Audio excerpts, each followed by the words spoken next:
யார் ஒருத்தவங்க வாழ்க்கையில் வந்து நான் ரொம்ப நிம்மதியாக இருக்கேன் அப்படின்ற ஸ்டேட்மெண்ட்டை சொல்லுவாங்க அப்படின்னா, யார் ஒருத்தவங்க ஃபினான்ஷியலி ஃப்ரீயாக இருக்காங்களோ அவங்க தான் இந்த ஸ்டேட்மெண்ட்டை சொல்லுவாங்க.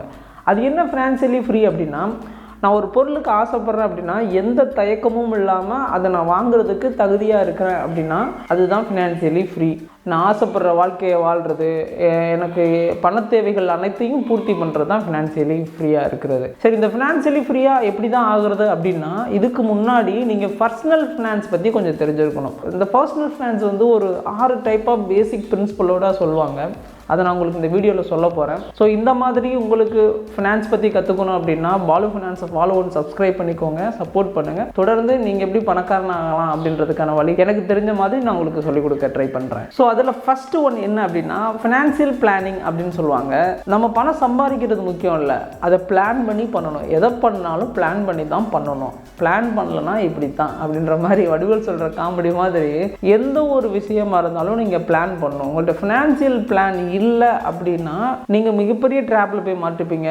நிறைய சம்பாதிப்பீங்க, ஆனால் மாத கடைசியில் யார்கிட்டயோ ஒரு ஆள்கிட்ட காசு கேட்டுட்டு இருப்பீங்க இந்த மாதத்தை சமாளிக்கிறதுக்கு. ஏன் அப்படின்னா நீங்கள் பக்காவான ஃபினான்ஷியல் பிளான் இல்லை அப்படின்றதான் காரணம். ஃபினான்ஷியல் பிளான்னா அடிப்படையில் என்ன அப்படின்னா, நம்ம எவ்வளோ சம்பாதிக்கிறோம், நம்ம எவ்வளோ செலவு பண்ணுறோம், நம்ம எவ்வளோ சேமிக்கிறோம், எவ்வளோ முதலீடு பண்ணுறோம் அப்படின்றத நீங்கள் தெரிஞ்சுக்கணும். இப்போது நம்ம ஏதோ ஒரு சமைக்கிறோம் அப்படின்னா, நம்ம புளிக்குழம்பு வைக்கிறோன்னா அதுக்கான இன்க்ரீடியன்ட்ஸ் கரெக்டாக இருக்கணும், அதுக்கான தேவையான அளவு உப்பு தண்ணீர்லாம் சேர்க்கணும் இல்லையா? ஸோ அப்போ தான் அந்த புளிக்குழம்பு நல்லா இருக்கும் இல்லையா? ஸோ அதே தான் பேசிக்காக ஃபினான்ஷியல் பிளானிங்கும். நீங்கள் எவ்வளோ செலவு பண்ணணும், எவ்வளோ செலவு பண்ணக்கூடாது, எவ்வளவு சேமிக்கணும், எவ்வளவு முதலீடு பண்ணணும் அப்படின்றதெல்லாம் நீங்கள் தெரிஞ்சுட்டு அதுக்கேற்ற ஒரு பிளான் பண்ணி தான் நீங்கள் பண்ணணும். ஸோ ஃபர்தராக அதை எப்படி பிளான் பண்ணுறது அப்படின்னு ஒவ்வொரு ஸ்டெப்பை நான் சொல்லித்தரேன். பட் ஃபினான்ஷியல் பிளானிங்னா என்னன்றதை நீங்கள் தெரிஞ்சிருக்கணும். செகண்ட் ஒன் வந்து ஃபினான்ஷியல் கோல். நம்ம லைஃப்பில் ஒரு 30,000 சம்பாதிப்போம், ஆனால் செலவுகள் வந்து 50,000 இருக்கும். ஒவ்வொரு மாதம் அதிகமாக கூட செலவாகும். முதல்ல நம்ம எவ்வளோ சம்பாதிக்கிறோம் அப்படின்றத நம்ம தெரிஞ்சிருக்கணும். நம்ம எவ்வளோ செலவு பண்ணுறோம் அப்படின்றத அவசியம் தெரிஞ்சிருக்கணும். நீங்கள் ஒரு 30,000 சம்பாதிக்கிறீங்க, ஆனால் 50,000 செலவாகுது அப்படின்னு தெரிஞ்சிருந்தால் மட்டும்தான் அடுத்த மாதம் 50,000 சம்பாதிக்கிறதுக்கான நீங்கள் ஐடியா பண்ணுவீங்க. எவ்வளோ எக்ஸ்பென்சஸ் அப்படின்றத நீங்கள் வந்து கால்குலேட் பண்ணணும். கால்குலேட் பண்ணிவிட்டு நான் ஒரு கார் வாங்கணும், ஒரு வீடு வாங்கணும் அப்படின்ற ஒரு கோலை செட் பண்ணணும். அப்படி கோல் செட் பண்ணும் பொழுது தான் நீங்கள் அதிகமாக சம்பாதிக்கிறதுக்கு என்னென்ன வழிகள்லாம் இருக்கோ அதை தேடுவீங்க. நீங்கள் நேற்று எப்படி போச்சோ அதே மாதிரி தான் இன்றைக்கி போச்சு, இன்றைக்கி எப்படி போச்சோ அதே மாதிரி தான் நாளைக்கு போக போகுது அப்படின்ற மாதிரி ரெகுலராக ஓடிக்கிட்டே இருந்தீங்கன்னா அது தேங்குகிற தண்ணி மாதிரி தான். ஒரு டைமில் அது பெரிய சாக்கடை ஆகிடும், அது உங்களால் ஈடுகட்டவே முடியாது. ஸோ லைஃப்பில் நான் ரொம்ப பலமுறை சொல்லுவேன், லைஃப் இஸ் அ மேத்தமெட்டிக்ஸ். என்றைக்கு நீங்கள் கால்குலேட் பண்ணி ஒர்க் பண்ணுறீங்களோ அன்றைக்கி தான் உங்களுக்கான தேவைகளை நீங்கள் பூர்த்தி செய்ய முடியும். ஸோ உங்களுக்கான வருமானத்தை அதிகப்படுத்தணும் அப்படின்னா முதல்ல உங்களுக்கு ஒரு ஃபினான்ஷியல் கோல் இருக்கணும். நான் ஒரு கார் வாங்கணும், வீடு வாங்கணும், இதை பண்ணணும், அதை பண்ணணும், அதுக்கு எனக்கு காசு வேணும் அப்படின்ற ஒரு கோலை ஃபஸ்ட்டு நீங்கள் செட் பண்ணுங்கள். அண்ட் மூணாவது வந்து budget and cash flow management அப்படின்னு சொல்லுவோம் பர்சனல் ஃபினான்ஸில்.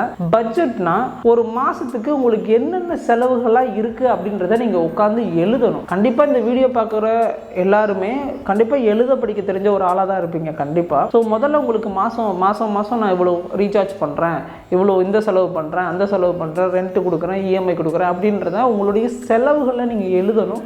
நீங்கள் பட்ஜெட் பண்ணணும். நான் 30,000 தான் சம்பாதிக்கிறேன், 30,000க்குள்ளே என் வாழ்க்கை முறை எப்படி நான் மாற்றிக்கிறது, அது மாற்ற முடியலை, அதிகமாக எக்ஸ்பென்சஸ் இருக்குன்னா நான் எப்படி இது பண்ணுறது அப்படின்றத பட்ஜெட்டை ஃபஸ்ட்டு நீங்கள் போடணும். பட்ஜெட் போடும்போது தான் உங்களுக்கு கண்டிப்பாக கேஷ் ஃப்ளோ தெரியும். எங்கே வந்து அன்னெசரியாக நம்ம செலவு பண்ணுறோம், அதிகமாக வெளில சாப்பிட்றோமா, தேவையில்லாமல் நம்ம சப்ஸ்கிரிப்ஷன் வச்சுருக்கோமா, அது இது நம்ம எங்கே நம்ம காசு தேவையில்லாமல் செலவாகுது அப்படின்றத தெரிஞ்சுக்கணுன்னா முதல்ல நீங்கள் பட்ஜெட் போடணும். நீங்கள் பட்ஜெட் போட்டு ஒர்க் பண்ணும்பொழுது தான் உங்கள்கிட்ட காசு அதிகமாக இருக்கும். ஸோ இந்த budget and cash flow management, நம்ம காசு எங்கே போகுது நமக்கு தெரிஞ்சால் மட்டும்தான் அதை கண்ட்ரோல் பண்ணுறதுக்கும் அதிகப்படுத்துறதுக்கும் நம்ம முயற்சி பண்ணுவோம். ஸோ பட்ஜெட் போடுங்க. மாதம் எவ்வளோ ஆகுது, நம்ம எவ்வளோ பண்ண போகிறோம், என்னென்ன பண்ணணும் அப்படின்றத பட்ஜெட் ஃபஸ்ட்டு போடுங்க. அண்ட் உங்களுடைய காசு எங்கே தேவையில்லாமல் செலவாகுது அப்படின்றத கண்டுபிடிச்சி அதை நெக்லெக்ட் பண்ண ட்ரை பண்ணுங்கள். And fourth one savings and emergency fund. Emergency ஃபண்டுன்றது லைஃப்பில் எல்லாருக்குமே அன்சர்டனிட்டிஸ் நடக்கும். யாருக்கு என்ன திடீர்னு என்ன வேணாலும் நடக்கலாம் இல்லையா? எங்கள் ஊரெல்லாம் கஜா புயல்னு அப்படின்னு ஒன்று ஒன்று வந்துச்சு, திடீர்னு வந்துச்சு, நிறைய வீடுகள் போயிடுச்சு.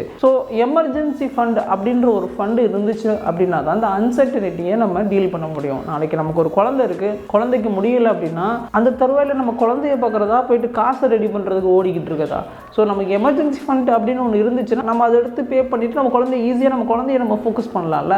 ஸோ என்றைக்குமே உங்களுக்கு எமர்ஜென்சி ஃபண்ட் அப்படின்ற ஒரு ஃபண்டு இருக்கணும். ஏன்னா லைஃப்பில் அன்சர்டனிட்டிஸ் எல்லாருக்குமே நடக்கும், யாருக்கும் நடக்கும் அப்படின்றதே தெரியாது, ரொம்ப ஈஸியாக வரும் திடீர்னு.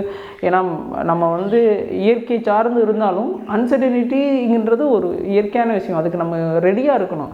அதுக்கு ரெடியாக இருந்தோம் அப்படின்னா அந்த ஸ்ட்ரகிளை நம்ம ஓவர் கம் பண்ணிட்டாலே பாதி பிரச்சனைகள்லேருந்து நம்ம வெளில போயிடுவோம். ஏன்னா இந்த அன்சர்டனிட்டியில் தான் நம்ம பயங்கரமாக லாக்கே ஆகும். ஏன்னா திடீர்னு ஏதோ ஒன்று வரும், நம்ம அதுக்காக போய்ட்டு கடன் வாங்குற மாதிரி இருக்கும், அதிக வட்டிக்கு கடன் வாங்குவோம், திரும்ப அந்த வட்டி கடன் கட்டுறதுக்கே ஓடிக்கிட்டே இருக்கிற மாதிரி ஆகி போயிடும். ஸோ அந்த அன்சர்டனிட்டிக்கு நம்ம ஒரு அமௌண்ட்டை ரெடி பண்ணி வச்சுருந்தோம் அப்படின்னா ஈஸியாக நம்ம அதை டீல் பண்ணிட்டோம்னா அடுத்து நம்ம வாழ்க்கையை நகர்த்துறதுக்கு ரொம்ப ஈஸியாக இருக்கும். And savings very important. நம்ம காசுக்காக அவ்வளோ கஷ்டப்படுவோம், ஆனால் ஈஸியாக பிள்ளைங்களுக்கு பாக்கெட் பண்ணி கொடுத்துட்ருப்போம். அவங்களுக்கு சேவிங்ஸ் பற்றி சொல்லியே கொடுக்க மாட்டோம். நீங்கள் கண்டிப்பாக சேவிங்ஸ் பற்றி பிள்ளைங்களுக்கு சொல்லிக் கொடுக்கணும் அன்டில் 18 years old அது வரைக்கும். ஏன்னா இங்கே சேவ் பண்ணாலாம் பணக்காரன்லாம் ஆக முடியாது, இன்வெஸ்ட் பண்ணால் தான் பணக்காரன் ஆக முடியும். ஆனால் இன்னும் நம்ம பிள்ளைங்களுக்கு சேவ் பண்ணவே சொல்லிக் கொடுக்கல. ஸ்கூல் முடிக்கிற வரைக்கும் சேவிங்ஸோட இம்பார்ட்டன்ட்டை சொல்லிக் கொடுங்க. 18 வயசுக்கு மேலே இன்வெஸ்ட்மெண்ட்டை சொல்லிக் கொடுங்க. இன்வெஸ்ட்மெண்ட் சொல்லிக் கொடுக்குறது எப்படி, இன்வெஸ்ட்மெண்ட் தெரியல அப்படின்னா நம்ம சேனலை தொடர்ந்து பார்த்துக்கிட்டே இருங்க, நான் இன்வெஸ்ட்மெண்ட் எப்படி பண்ணுறது எல்லாமே நான் சொல்கிறேன். But savings very important and உங்களுக்குமே அது தேவைப்படும். Emergency fund and savings very very important. நீங்கள் சேவ் பண்ணீங்க, கொஞ்சம் கொஞ்சமாக சேவ் பண்ணாலே போதும். அண்ட் எமர்ஜென்சி ஃபண்டுமே உங்களோட தேவைக்கு ஏற்ற மாதிரி தான். இப்போது நமக்கு தெரியும் நம்ம எந்த லெவலில் இருக்கோம், நமக்கு எந்த அளவுக்கு தேவைகள் இருக்குது அப்படின்றது தெரியும். அது தெரிஞ்சுட்டு தான் நம்ம அது எமர்ஜென்சி ஃபண்டு வைக்கணும். இப்போ நீங்கள் உங்களுடைய வாழ்க்கை முறை மாதம் ஒரு 30,000 சம்பாதிக்கிறீங்கன்னா உங்களுக்கு எமர்ஜென்சி ஃபண்டு ஒரு 5 லட்ச ரூபாயாவது இருக்கணும். அப்படி இருந்தால் தான் அந்த அன்சர்டனிட்டியை உங்களால் ஓவர் கம் பண்ண முடியும். ஸோ 5வது வந்து டெப்ட் மேனேஜ்மெண்ட் அப்படின்னு சொல்லுவோம் பர்சனல் ஃபினான்ஸில். இந்த டெப்ட் மேனேஜ்மெண்ட்னா கண்டிப்பாக எல்லாருமே கடன் வாங்கியிருப்போம். முதல்ல சின்ன சின்ன கடன்களை ஃபஸ்ட்டு நீங்கள் கட்டி முடிக்கணும். ஏன்னா சின்ன சின்ன கடன்களுக்கு தான் வந்து அதிக வட்டிகள் இருக்கும். முதல்ல இந்த சின்ன சின்ன கடனை ஃபஸ்ட்டு க்ளோஸ் பண்ணுங்கள். முதல்ல கடன் வாங்காமல் வாழ்கிறது தான் நிம்மதியான வாழ்க்கைன்னு ஆரம்பத்தில் சொன்ன மாதிரி. ஸோ நீங்கள் முதல்ல இந்த இருக்கிற கடனை முடிக்கிறதுக்கு முயற்சி பண்ணுங்கள். அது எப்படி முடிக்கணும் அப்படின்னா சின்ன சின்ன கடன்களில் முடிங்க, அதுவும் அதிக வட்டி எது அப்படின்னு சொல்லிட்டு. ஏன்னா ரீசெண்டாக எனக்கு ஒரு கால் வந்தது.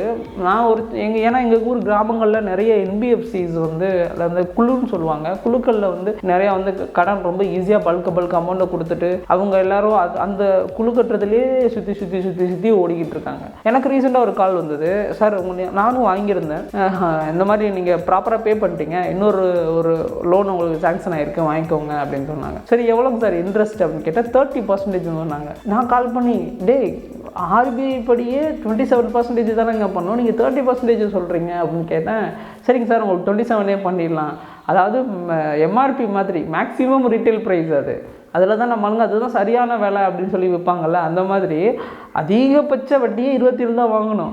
ஆனால் அந்த 27 நான் உங்களுக்கு ஆஃபரில் கொடுக்குறேன்னு சொல்லி நமக்கு லோனை ஆஃபர் பண்ணுறாங்க. So very very bad. நீங்கள் ஒரு கடன் வாங்கியிருக்கீங்கன்னா அதுக்கு எவ்வளோ தேவையில்லாத வட்டி கட்டுறீங்க, எதுக்கு அதிக வட்டி கட்டுறீங்களோ முதல்ல அதிக வட்டி உள்ள கடனை ஃபஸ்ட்டு க்ளோஸ் பண்ணுங்கள். என்றைக்கு நீங்கள் கடன் இல்லாமல் மாறுறீங்களோ அப்போவே நீங்கள் பணக்காரன் ஆகிட்டீங்க. ஸோ கடன் இல்லாத ஒரு ஆளே வந்து பணக்காரனான ஆள் தான். ஸோ நான் பணக்காரன் அப்படின்றது எப்போ சொல்லலாம், எனக்கு எந்த கடனும் இல்லை அப்படின்னா ஆமாம் ரிச் அப்படின்னு நம்ம சொல்லலாம். இந்த டெப்ட் மேனேஜ்மெண்ட் நீங்கள் எங்கெல்லாம் வந்து அதிக கடன் வச்சுருக்கீங்களோ எங்கே அதிக வட்டி இருக்கோ அதை க்ளோஸ் பண்ணிகிட்டே வாங்க, ஒன்றா எல்லாத்தையுமே முடிச்சுடுங்க. 6th ஒன் வந்து என்னென்னா கிரெடிட் ஸ்கோர்னால் நான் கரெக்டாக மெயின்டைன் பண்ணோம். அதெல்லாம் தாண்டி பர்சனலாகவே நமக்கு ஒரு கிரெடிட் வேணும். எங்கள் அம்மா என்னையும் எங்கள் அண்ணனையும் வந்து ரொம்ப கஷ்டப்பட்டு தான் படிக்க வச்சாங்க.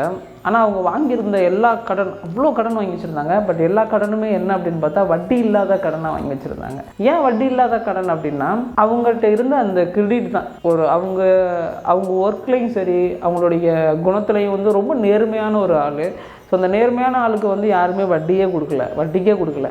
சரி நீ கஷ்டப்படுற இருந்தால் உனக்கு பசங்க பெரியார் ஆனதுக்கப்புறம் காசு கொடுத்துரு அப்படின்ற மாதிரி தான் எங்கள் அம்மா வாங்கி வச்சுருந்தாங்க. அதனால தான் ஈஸியாக எங்களால் கடனை அடைக்க முடிஞ்சது. ஸோ லைஃப்பில் கிரெடிட்டுன்றது ரொம்ப முக்கியமான ஒரு விஷயம். ஏன்னா நான் காலேஜ் படிக்கும்போது நான் ரொம்ப ஸ்ட்ரகிள் பண்ணேன் ஃபினான்ஸில். ஸோ நான் என் ஃப்ரெண்டுக்கிட்ட வந்து கடன் வாங்கி வச்சுருந்தேன். திரும்ப அந்த கடனை கொடுக்க முடியல நல்லா ப்ராப்பராக. ஸோ கொடுக்க முடியாததுனால எங்களுடைய நட்பே வந்து பயங்கரமாக ஒரு டிஸ்டன்ஸ் க்ரியேட் ஆகிடுச்சு. So but right now I have I'm financially free. But என்னால் திரும்ப அந்த ரிலேஷன்ஷிப்பை என்னால் எடுத்துகிட்டு வர முடியல பிகாஸ் ஆஃப் மணி. ஸோ நீங்கள் தயவு செஞ்சு இந்த கடன் வாங்குறத ஸ்டாப் பண்ணுங்கள். கடனே வாங்காத வாழ்க்கை தான் மிகச்சிறந்த வாழ்க்கை. கடன் வாங்குறத ஃபஸ்ட்டு ஸ்டாப் பண்ணுங்கள். அண்ட் எஸ்பெஷலி ஃப்ரெண்ட்ஸ்கிட்ட வாங்காதீங்க. முதல்ல கடன் வாங்கிட்டு அதை கொடுக்க ட்ரை பண்ணுங்கள். உங்களுடைய கிரெடிட் ஸ்கோரை வந்து பக்காவாக மெயின்டைன் பண்ணுங்கள். எங்கள் அம்மா மாதிரி உங்கள் ஃப்ரெண்ட்ஸ்கிட்ட வந்து கடன் வாங்கி வச்சுருப்பீங்க. ஒரு 500 ரூபா 1000 ரூபா வச்சுருப்பீங்க. ஒரு 2 நாளில் தரேன் 3 நாளில் தரேன்னு சொல்லி வாங்கி வச்சுருப்பீங்க. முதல்ல அதை கொடுத்து உங்களுடைய கிரெடிட்டை மெயின்டைன் பண்ணிக்கோங்க. ஏன்னா நாளைக்கு ஏதோ ஒரு எமர்ஜென்சி அப்படின்னா பல்கான அமௌண்ட்டு நம்மகிட்ட நல்ல கிரெடிட் இருந்தால் தான் நம்ம நல்லா வாங்க முடியும். ஒரு 200 ரூபா நான் கொடுத்துருக்கேன், 2 நாளில் தரேன்னா 2 நாள் நீங்கள் கொடுத்தா தான் அடுத்த டைம் 1000 ரூபா வாங்க முடியும். 1000 ரூபாய் திரும்ப கரெக்டாக கொடுத்தா தான் நம்ம 10,000 ரூபா வாங்க முடியும். ஸோ இதுதான் லாஜிக். ஸோ உங்களுடைய கிரெடிட்டை நீங்கள் மெயின்டைன் பண்ணுங்கள். அண்ட் கிரெடிட் கார்டில் எப்படி கிரெடிட் ஸ்கோரை மெயின்டைன் பண்ணுறது அப்படின்றத ஃபர்தராக நான் சொல்கிறேன். ஸோ இந்த 6 தான் very much important personal finance. இதை நீங்கள் ஃபாலோ பண்ணீங்க அப்படின்னாலே ஸோ ரொம்ப சீக்கிரமாக நீங்கள் பணக்காரன் ஆகிடலாம். ஸோ ஃபைனலி இந்த 6 தான் ரொம்ப very much important. So first வந்து ஃபினான்ஷியல் பிளானிங்னா என்ன அப்படின்றது தெரிஞ்சுட்டு ஃபினான்ஷியலி பிளான் பண்ணுங்கள். ரெண்டாவது ஃபினான்ஷியலாக ஒரு கோல் வச்சுருக்கணும். இவ்வளோ வேணும் அவ்வளோ வேணும் அப்படின்ற ஒரு ஃபினான்ஷியல் கோல் இருக்கணும். மூணாவது பட்ஜெட் இருக்கணும். அண்ட் கேஷ் ஃப்ளோ மேனேஜ்மெண்ட், எங்கே காசு போகுது அப்படின்றது தெரிஞ்சிருக்கணும். நாலாவது savings and emergency fund very important. நான் எப்படி சேவ் பண்ணணும் அப்படின்றத தெரிஞ்சுக்கோங்க. சேவ் பண்ண ஆரம்பிங்க. அண்ட் எமர்ஜென்சி ஃபண்டை நீங்கள் ஹோல்ட் பண்ணுங்கள். எஸ்பெஷலி நீங்கள் ஒரு ஃபேமிலி மேனாக இருந்தீங்க அப்படின்னா. அஞ்சாவது டெப்ட் மேனேஜ்மெண்ட். உங்களுடைய கடன்களை முதல்ல ஒழிக்க முயற்சி பண்ணுங்கள். எங்கெல்லாம் அதிக வட்டி இருக்கோ அந்த கடனெல்லாம் ஃபஸ்ட்டு காலி பண்ணுங்கள். கடன் இல்லாத வாழ்க்கையே நிம்மதியான வாழ்க்கை. ஆறாவது கிரெடிட் ஸ்கோர். உங்களுடைய கிரெடிட்டை நீங்கள் கரெக்டாக மெயின்டைன் பண்ணீங்க அப்படின்னா நீங்கள் லைஃப்பில் அடுத்த கட்டத்துக்கு நகரலாம். ஏன்னா கடன்லேயே வந்து 2 கடன் இருக்குது. ஒரு நல்ல கடன் இருக்குது, கெட்ட கடன் இருக்குது. ஸோ எப்படி நல்ல கடன் வாங்கலாம் அப்படின்னா அதுக்கு நீங்கள் கரெக்டான கிரெடிட் ஸ்கோர் வச்சுருக்கணும். ஸோ அந்த கடன் இல்லாமல் யாருமே கிடையாது. டாட்டாவாக இருக்கட்டும், அம்பானியாக இருக்கட்டும், எவ்வளோ பெரிய கம்பெனிஸுமே கடன் வாங்கி தான் கண்டிப்பாக உங்கள் கம்பெனிஸை ரன் பண்ணுவாங்க. பட் கடன்லேயே வந்து பேட் டெப்ட் அண்ட் குட் டெப்ட் அப்படின்றது இருக்குது. ஸோ அதுவும் ஃபர்தராக நான் உங்களுக்கு சொல்லித்தரேன். நல்ல கடன் எப்படி வாங்குறது, அதில் எப்படி கடன் வாங்கி எப்படி காசு பார்க்குறது அப்படின்றதெல்லாம் நான் ஃபியூச்சரில் சொல்லித்தரேன். பட் அதுக்கு முன்னாடி உங்களுடைய கிரெடிட் ஸ்கோரை நீங்கள் மெயின்டைன் பண்ணுங்கள். இந்த 6ஐயும் கண்டிப்பாக நீங்கள் ஃபாலோ பண்ணுங்கள். இது 6ஐயும் கண்டிப்பாக நீங்கள் ஒரு 6 மாதத்துக்கு ஃபாலோ பண்ணினீங்க அப்படின்னாலே உங்களுடைய லைஃப் ஸ்டைலில் ஒரு சின்ன சேஞ்சஸை நீங்கள் பார்க்கலாம். அண்ட் உங்கள்கிட்டையுமே காசு இருக்கிறத நீங்கள் பார்க்கலாம். மாத கடைசியில் போய்ட்டு யார்ட்டே காசு கேட்காம, சம்பளத்தை எதிர்பார்க்காம உங்கள்கிட்டையுமே காசு இருக்கும். ஸோ இதை ட்ரை பண்ணி பாருங்கள். ஸோ இது மாதிரியான மோர் பர்சனல் ஃபினான்ஸுக்கு சேனலை சப்ஸ்கிரைப் பண்ணிக்கோங்க. ஸோ இது வரைக்கும் வீடியோ பார்த்த உங்களுக்கு மிக்க நன்றி.